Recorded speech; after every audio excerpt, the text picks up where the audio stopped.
গাজনের এক বিশেষ আকর্ষণ শিব পার্বতীর বিয়ে। নদিয়ার শান্তিপুর পাবনা কলোনি হরিচাঁদ গরুচাঁদ গাজন এবার 37তম বর্ষে। পার্বতী শিবকে বিবাহ করার ইচ্ছা রাখতেন, পাশাপাশি সমস্ত দেবী দেবতাও শিব পার্বতীর বিবাহে ইচ্ছুক ছিলেন।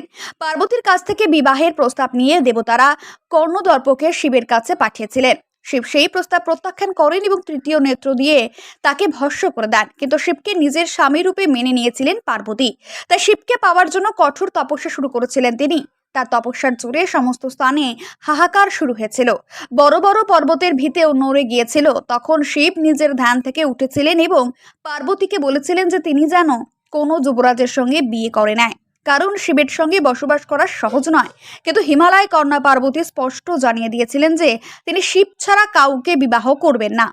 পার্বতীর ভালোবাসা দেখে মহাদেব তাকে বিবাহ করতে প্রস্তুত হয়েছিলেন। শিব যখন পার্বতীর সঙ্গে বিবাহ করতে যান, তখন তার সঙ্গে ডাকিনী, ভূত, প্রেত, পেতনি ছিল। ডাকিনী ও পেতনিরা শিবকে ভস্ম করে সাজিয়ে দিয়েছিল এবং হারের মালা পরিয়ে দিয়েছিল। শিবের এই আশ্চর্যজনক বরযাত্রী পার্বতীর গৃহে পৌঁছলে সমস্ত দেবতা চমকে ও ভয় পেয়ে গিয়েছিলেন। এই বিচিত্র রূপে শিবকে মেনে নিতে পারেননি পার্বতীর মা। তখন তিনি শিবের সঙ্গে নিজের মেয়ের বিবাহ দিতে অসম্মত হয়েছিলেন। পরিস্থিতি খারাপ দিকে এগোতে দেখে পার্বতী শিবকে বিবাহের জন্য নিয়ম নীতি অনুযায়ী তৈরি করে আসতে প্রার্থনা করেছিলেন। শিব তার প্রার্থনা স্বীকার করেছিলেন। সমস্ত দেবী দেবতাকে সুন্দরভাবে বরবেশে সাজিয়ে দিয়েছিলেন। ঐশ্বরিক জল দিয়ে মহাদেবকে স্নান করানো হয় এবং রেশমের ফুল দিয়ে সাজানো হয়েছিল। শিবের এই দিব্য রূপ দেখে পার্বতীর মা বিবাহে রাজি হয়েছিল। ব্রহ্মার উপস্থিতিতে এই বিবাহ সম্পন্ন হয়েছিল শান্তিপুর শহরের 1 নম্বর ওয়ার্ডের পাবনা কলোনির উত্তম সরকার আজ থেকে প্রায় 36 বছর আগে ওপার বাংলা থেকে হরিচাঁদ গুরুচাঁদ নামে আনাই গাজন শুরু করেন। এবছরও 45 জন সন্ন্যাস গ্রহণ করেছে। হরগৌরীর বিবাহ এখানকার প্রধান আকর্ষণ। মন্ত্র উচ্চারণের মাধ্যমে চাঁদনা তলার শুভদৃষ্টি, মালা বদল, আগুনে খই দেওয়া থেকে শুরু করে সমস্ত কিছু অনুষ্ঠিত হয়ে থাকে, যা দেখার জন্য অধীর আগ্রহে প্রতীক্ষায় থাকে আশেপাশের বিভিন্ন মানুষজন। উদ্যোক্তারা জানাচ্ছেন, আজ নীল পুজো ইতিমধ্যে হয়ে গেছে। কাঠ ভাঙা, আগুনের ওপর দিয়ে হাঁটা, এই ধরনের নানান সংযমী সন্ন্যাসী কর্মকাণ্ড। আজ শিব পার্বতীর বিবাহ থাকছে জীবমুখ এবং পিঠে বড়শি গেঁথানো অবস্থায় চরকে ঘোরানো। এই বিষয়ে তারা এতটাই পারদর্শী যে চাপড়া থেকে তাদেরকে আহ্বান জানানো হয়েছে বড়শি গেঁথানোর জোর কাজে।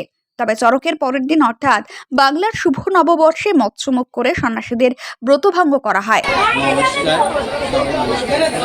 নমস্কার, আমরা এসেছি বৃন্দাবন থেকে। আমরা বৃন্দাবনের মন্দিরে গুরুর সাথে থাকি, আবার আমাদের নিজস্ব বাড়িতেও সবাই থাকি। আর আমরা এখানে এই নিয়ে 5 বছর আসছি। আমাদের খুব ভালো লাগে এখানে আসলে। আর এখানে পুরো নিয়ম অনুসারে শিব পার্বতীর বিবাহ দেখানো হয়।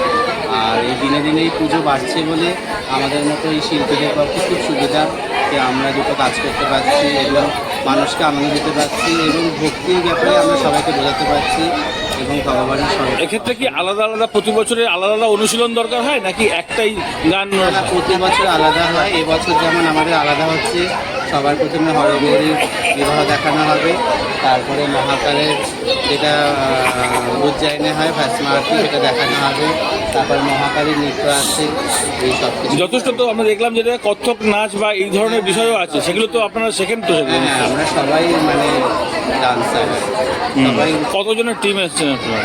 এবার আমরা এসেছি 6 জন। এই শিব পার্বতী সময় বাদ দিয়ে আর অন্য সময় কোথায় কোথায় হয়? অন্য সময় বিভিন্ন জায়গায় আমরা করি, গয়া, শিলিগুড়ি, পুনে, বেনারস, হায়দ্রাবাদ। আমরা অনেকে কি আপনার সঙ্গে যোগাযোগ করে? ধরুন এখানে এসছেন, এখান থেকেও যোগাযোগ সাথে সবাই ফোনে যোগাযোগ করে এবং আমাদের কন্ট্যাক্ট করে।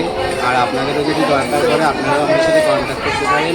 আমাদের দলের নাম হচ্ছে সনাতন সম্প্রদায় এবং আমাদের ফোন নাম্বার হচ্ছে 8240129777। আপনার নাম পরিচয়? আমার নাম সনাতন হালদার, আমার বাড়ি হচ্ছে বিরাটি। আর এখানে সবাই যে ক্যারেক্টার আছে ফিমেল মেল আছে, কিন্তু প্রকৃতপক্ষে কি তাই নাকি আলাদা? প্রকৃতপক্ষে এখানে প্রত্যেকে পুরুষ, কিন্তু বিভিন্ন অভিনয় এবং বিভিন্ন চরিত্রের জন্য যখন যাকে যেই স্বরূপ নিতে হয় সেই স্বরূপ নেয়। যেমন ওখানে কঙ্কালের স্বরূপ নিয়েছে, এখানে একজন মাধ্যমিনীর স্বরূপ নিয়েছে। ইনি হচ্ছেন মহাকালী, ইনি মহাকাল, আমি স্বয়ং শিব, আর ইনি হচ্ছেন পার্বতী। ঠিক আছে। এটা শিবের গাজন বলা হয়। মানে পশ্চিমবাংলা, পূর্ব বাংলার জিনিস এখানটা আমি আমার বাপ ঠাকুর দাদা জিনিস উনিরা আগে এই কাজ করতেন, তারটাই আমি ধরে রেখেছি। আমি এই জায়গায় 45 বছর হচ্ছে আমার। এবছর কতজন সন্ন্যাস নিয়েছে? এবছর প্রায় 60 জন। কি কি হয়েছে, কদিন ধরে কি কি হয়েছে?